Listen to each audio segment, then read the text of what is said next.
Review da semana 4 da NFL, parte 1.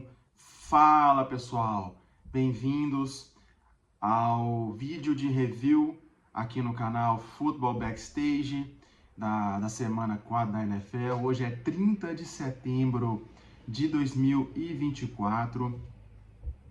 Para o nosso episódio de domingo, pessoal, pós-rodada de domingo, né? Faremos, o review de como foram as partidas, de como foram as equipes, tá bom? Esse aqui é o vídeo da parte 1, na sequência teremos o vídeo da parte 2, tá bom, pessoal? Também também trarei aqui para vocês, né, a questão dos meus palpites, de como que eu fui ontem, na abertura da semana, entre o jogo do Dallas e do Nova York, eu acertei meu palpite na vitória dos Cowboys. E ontem nós tivemos mais partidas e ao longo da nossa conversa aqui eu vou trazendo para vocês, tá bom? Como ficaram os meus palpites. Mais informações também da rodada, dos jogos, contusões, como que os jogadores foram, como que as estrelas foram. Fechou, pessoal? Mas antes de dar início, peço que você se inscreva, deixe seu like, é de graça, não dói, e você me ajuda demais a fazer com que o meu canal crescer e a prosperar. E eu quero muito ler o seu comentário da cidade que você fala, para qual time você torce, o que você está achando da sua equipe até agora na temporada, após 4 partidas, né? Se a sua equipe que você torce for jogar hoje, né? O review do Monday Night Duplo vai sair apenas amanhã, tá bom, pessoal? Ou hoje, após a partida, eu ainda não tenho certeza disso, tá bom? Vou deixar aqui na descrição do vídeo o link para você acessar o nosso grupo do WhatsApp, ou vou deixar aqui o meu número de telefone, aí você me adiciona aí no seu contato, tá bom? Me manda uma mensagem que eu te encaminho o link para você acessar o nosso grupo. Eu acho isso muito importante para a gente manter a comunicação e a gente conversar mais, trocar mais ideias e aprender sobre futebol americano e a NFL. Fechou, pessoal? Vamos começar falando aqui da vitória dos Vikings para cima dos Packers por 31-29. Né? A gente teve aí um retorno, por que não dizer antecipado, do Jordan Love, que se machucou no São Paulo Game contra os Eagles.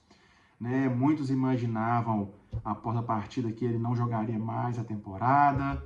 Depois o quadro dele de saúde foi evoluindo, e aí falou-se que ele perderia algumas semanas, mas que voltaria para a temporada. E ele voltou ontem, né? E então, assim,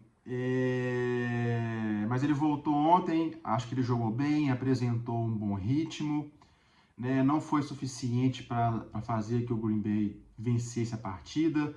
Foi uma derrota por 31-29, né? Os Vikings abriram 28-0, né? Green Bay diminuiu ali com o field goal. Depois foram...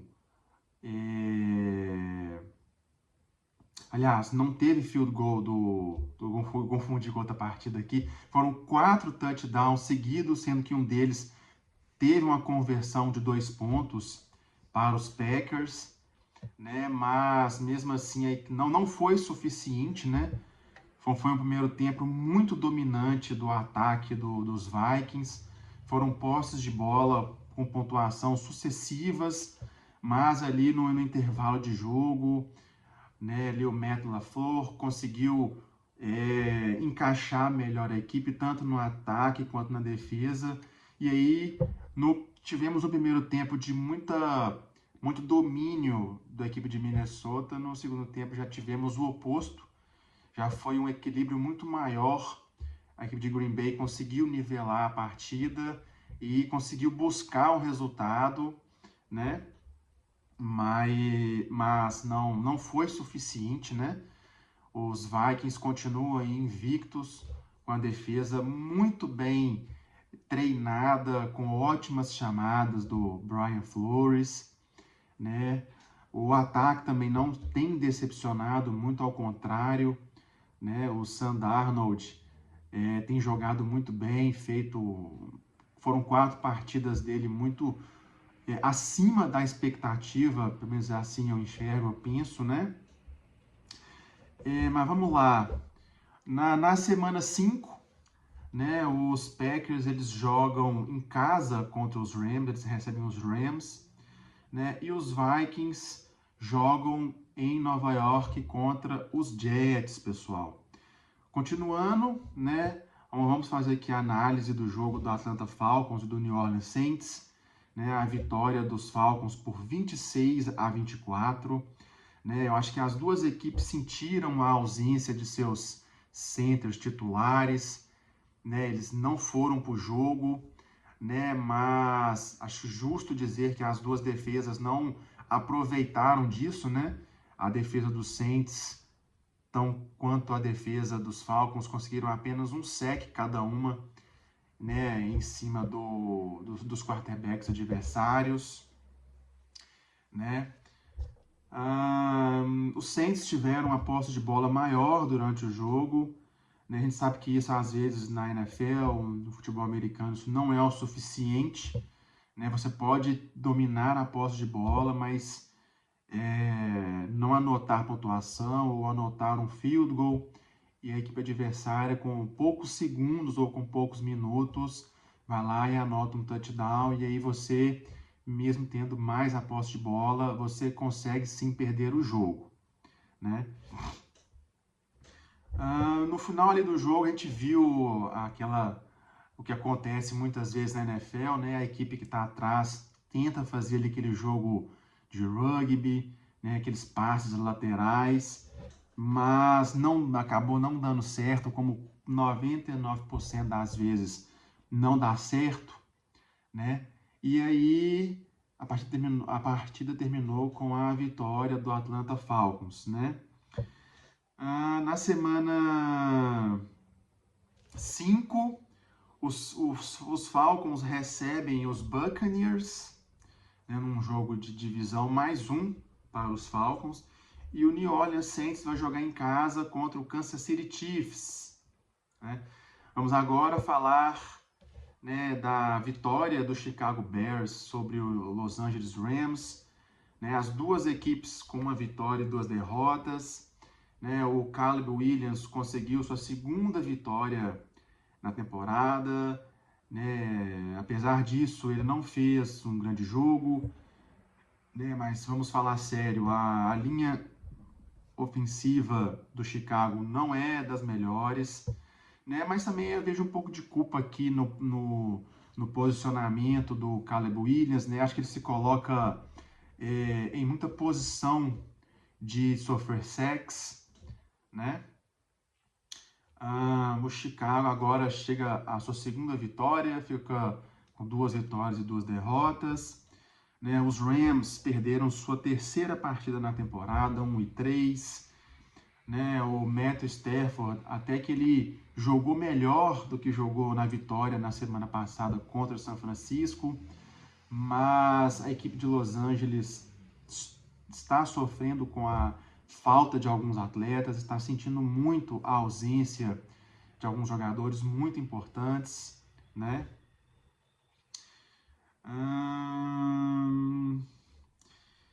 Bom, o que eu posso falar sobre essa partida foi isso, né? Não foi uma partida das mais lindas de se ver, mas foi um jogo que tivemos ali touchdowns, muita ação do Caleb Williams, né? Passes muito bonitos do Matthew Stafford, né?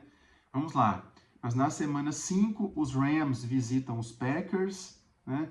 E os Bears visitam os Panthers. Talvez seja uma oportunidade aí do Caleb Williams ao enfrentar uma equipe com a defesa, na minha opinião, tão fraca, né? Carolina os Panthers, eles deixaram, a gente viu isso ontem no jogo contra os Bengals, né?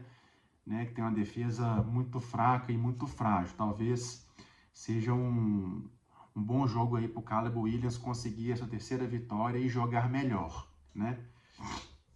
Continuando aqui o nosso review, a parte 1 do nosso review, né, o Indianapolis Colts derrotou o Pittsburgh Steelers em casa por 27-24.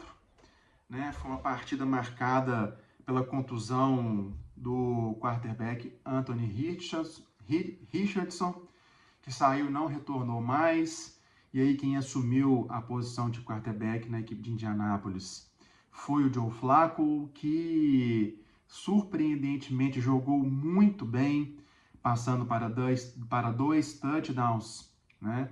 O Justin Fields, mais uma vez, ele mostrou ali... Não sei se fosse, pelo menos foi essa a sensação que eu tive, apesar dos bons números que ele teve, né? Mas ele, muitas das vezes, ele fica meio perdido, né? Ele olha para o alvo 1, aí ele olha para o alvo 2, ele tenta fazer ali aquela projeção do 1 para o 2, e aí ele decide correr com a bola, e aí normalmente ele acaba sendo o que ele foi toda a carreira dele. Toma mais uma vez uma decisão errada, ele corre para o lugar errado. Os Colts, na minha opinião, eles tiveram méritos na sua vitória ontem. Por mais, eu acho difícil a gente imaginar, né, assim, como que os Colts farão para vencer um jogo nessa temporada, né? Mas eles conseguiram vencer, né? Igual eu falei, o Justin Fields teve números, quando você olha os números do Justin Fields, foram números muito interessantes, né? 312 jardas, né? Um passe para touchdown, ele não lançou interceptação, correu para 2 touchdowns terrestres, e teve também 55 jardas correndo com a bola, mas não foi suficiente e os Steelers deixaram de estar invictos na temporada, perderam esse jogo para Indianápolis. Na semana 5, os Colts visitam os Jaguars e os Steelers jogarão em casa contra os Cowboys, fazendo o Sunday Night Football. Continuando aqui, pessoal, o Tampa Bay Buccaneers venceram em casa por 33-16 o Philadelphia Eagles. Foi uma partida onde vimos os Bucs jogar, na minha opinião, como jogaram nas duas primeiras partidas. Foi um jogo muito diferente pelos Bucs do que vimos na semana passada contra os Broncos, na qual nada funcionou, nem ofensiva e nem defensivamente. Né? A equipe de Tampa abriu 24-0, mas aí os Eagles conseguiram esboçar uma reação assim, incrível, né? Eles conseguiram equilibrar a partida, né? Philadelphia abriu o segundo tempo com um touchdown, mas aí foi a realidade daquilo que nós assistimos a partida, né?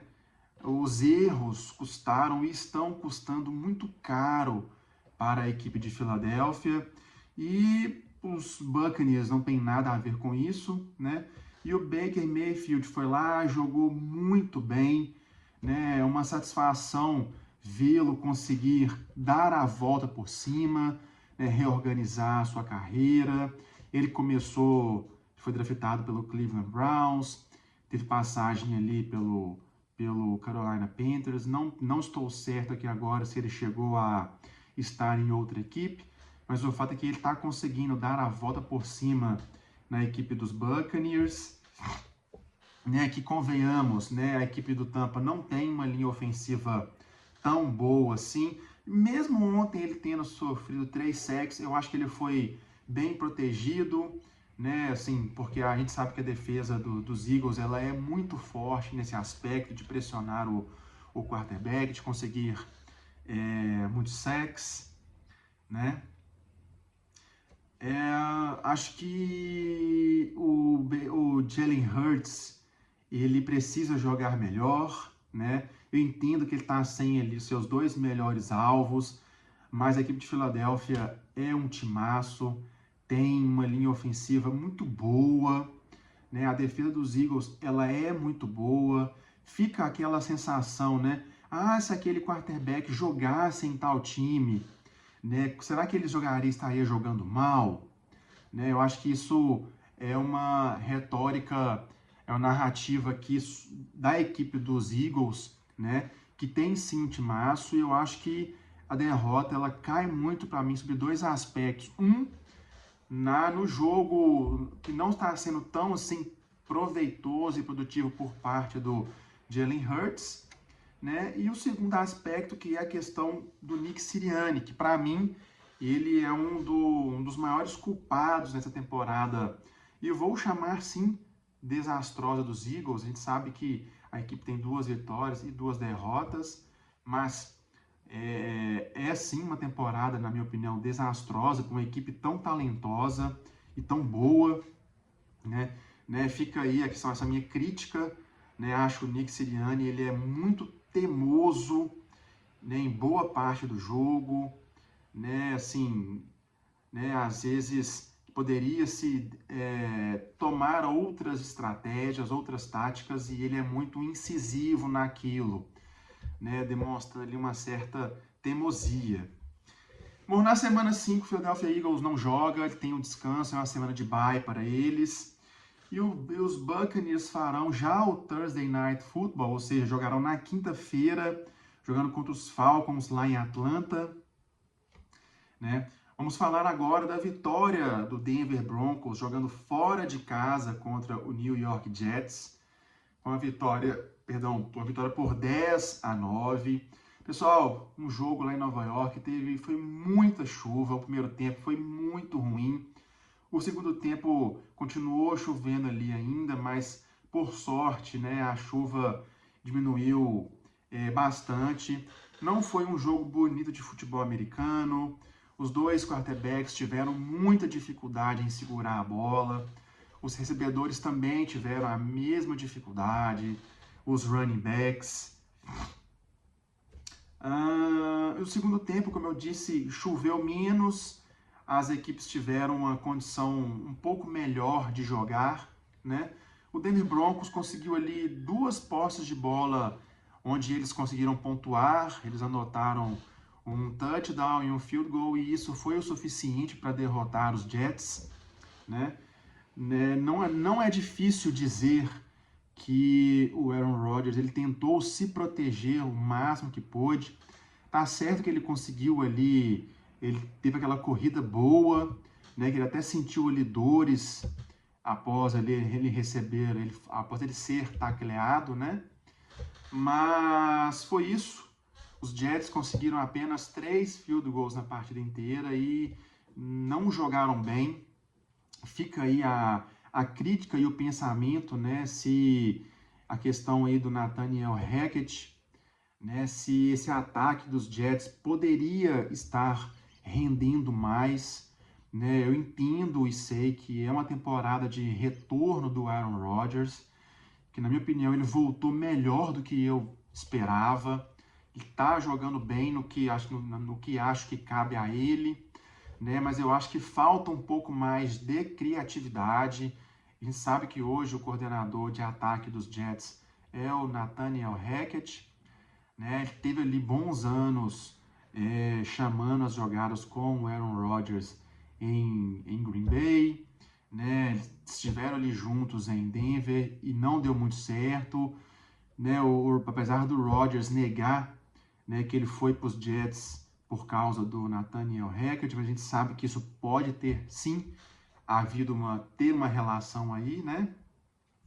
Mas fica a sensação de que os Jets poderiam estar melhor, né? Fica aí também a cobrança para o treinador dos Jets, né? Me deu aqui um branco aqui agora no nome dele, mas é isso, né? Na semana 5, os Jets visitam o Minnesota Vikings e os Broncos farão um duelo divisional em casa contra o Las Vegas Raiders. Continuando aqui, a gente teve o Houston Texans derrotando o Jacksonville Jaguars por 24-20. Foi mais uma partida de muitos erros do Houston Texans, uma equipe que está se auto-sabotando demais. Eles começaram ali a partida com um fumble que ocasionou num touchdown do Jacksonville Jaguars, né? Os Texans tiveram 12 faltas na partida. Gente, isso é muita falta. né? Eles recuaram, né? Acho que, se não me engano, foram 90 e poucos jardas que a equipe perdeu em campo. Isso é quase que um campo inteiro de futebol americano, de uma end zone até a outra end zone, né? Assim, uma indisciplina muito grande, né? Isso não foi algo que a gente viu ano passado, na última temporada. O CJ Stroud, né? Eu acho que esperava-se mais dele. Ele não está jogando mal, ele não jogou mal ontem, né? Mas agora as equipes também sabem como jogar contra ele. Já existe muitos vídeos, né? As equipes já conseguem estudar mais, bolar ali uma estratégia tática para jogar contra o CJ Stroud. Mas eu acho que o ponto negativo da temporada para os Texans é justamente o que foi o ponto positivo ano passado, que foi uma defesa forte. Esse ano a defesa dos Texans não está jogando bem. Eu acho que ela tem sido o calcanhar de Aquiles. A gente viu isso no jogo ontem, né? Muitas e muitas e muitas faltas, né? Bom, falando do Jacksonville Jaguars, né? Achou, assim, 4 jogos, 4 derrotas, né? O Trevor Lawrence, a gente vê que a equipe se esforça, tem se esforçado muito, né? Mas fica aquela sensação de que o Trevor Lawrence ele não está jogando bem. Acho que não é uma sensação, essa é a realidade, né? É impossível você, um quarterback, jogar muito bem e ele perder 4 jogos, né? Então o Trevor Lawrence ele não está jogando bem, né? Ele está lançando a bola sempre o overthrow muito alto, bolas às vezes a bolas que quando o recebedor consegue fazer a recepção, né, ele se encontra numa posição onde ele vai levar uma pancada muito forte, né? Isso o Trevor Lawrence não tem ajudado os seus recebedores, né? É algo que precisa ser muito revisto. Olha, se Jacksonville perder aí mais 3 ou 4 partidas, eu acho que o treinador ele vai ser sacado. Eu acho que as derrotas caem muito no colo do treinador, do head coach, né? Se as vitórias são glória do técnico, as derrotas também são culpa do treinador, né? E é isso, né? Na semana 5, os Jaguars recebem os Colts num confronto de divisão e os Texans recebem o Buffalo Bills. Vamos falar agora da vitória do Cincinnati Bengals para cima do Carolina Panthers. O jogo foi em Charlotte e os Bengals venceram por 34-24. Foi a primeira vitória dos Bengals na temporada. O Andy Dalton, ele perdeu ali o seu segundo jogo como titular, mas ele jogou bem. Acho que a derrota não foi culpa dele, né? O Andy Dalton jogou ali contra a sua ex-equipe. Para quem não se lembra, ele foi jogador do Cincinnati Bengals. Ele teve ótimas temporadas lá em Cincinnati, né? Os Bengals ficam agora com uma vitória e 3 derrotas. Os Panthers agora também ficam com 1-3, né? Eu acho que Joe Burrow e Ja'Marr Chase, eles brilharam no jogo. Foram muitos passes em direção ao Ja'Marr Chase, né? O ataque dos Bengals precisa jogar melhor, precisa correr melhor com a bola. Afinal de contas, eles enfrentaram ontem, na minha opinião, a pior defesa da NFL. Conseguiram ali 34 pontos, mas foi uma vitória que não me convenceu, né? Claro que foi uma vitória que coloca os Bengals numa posição melhor, né? 1-3 é muito melhor que 0-4, é mais contornável para uma equipe que sonha com pós-temporada, sonha com playoffs, e por que não, né? Os Bengals têm muito talento, principalmente na posição de quarterback, na posição de wide receiver, né? Mas é isso, não está sendo uma temporada muito boa dos Bengals, muito menos para o Carolina Panthers. Na semana 5, os Bengals recebem os Ravens, um jogo de divisão muito difícil para os Bengals. Os Ravens ontem amassaram o Buffalo Bills, não deram oportunidade do Josh Allen fazer praticamente nada. Vai ser uma partida muito difícil para os Bengals. E os Panthers visitam o Chicago Bears. Como eu falei, é uma oportunidade aqui grande para o Caleb Williams jogar melhor, né? Já que a defesa do Carolina é uma defesa muito fraca, muito ruim, né? Pessoal, essa é a parte 1 do nosso review, né, do pós-rodada de domingo da semana 4 da NFL. Mais uma vez, peço aqui para você deixar o seu like, para você se inscrever, tá bom? Não deixe de comentar, quero muito saber para qual time você torce, o que você está achando até agora da sua equipe na temporada, o que esperar da sua equipe na temporada, tá bom? Em sequência, vamos ter aqui a parte 2 do nosso review, tá bom? E é isso, tamo junto, obrigado e valeu!